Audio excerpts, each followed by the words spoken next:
ঢাকার ধামরাই উপজেলা কোশরা ইউনিয়ন বিএনপির উদ্যোগে দলীয় ভারপ্রাপ্ত চেয়ারম্যান তারেক রহমান ঘোষিত রাষ্ট্র কাঠামো মেরামতে ৩১ দফা বাস্তবায়নের অঙ্গীকার এবং বিএনপির চেয়ারপারসন বেগম খালেদা জিয়ার রোগ মুক্তির কামনায় এক বিশেষ আলোচনা সভা অনুষ্ঠিত হয়েছে।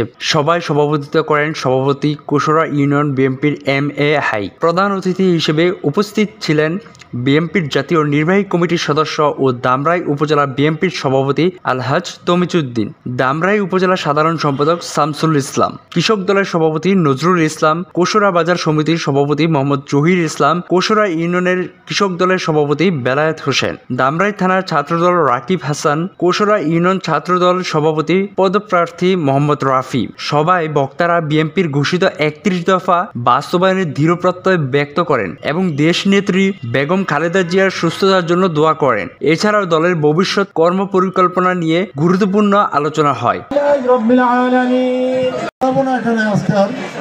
স্বাধীনতা টিভি বাংলা নিউজ ডেস্ক।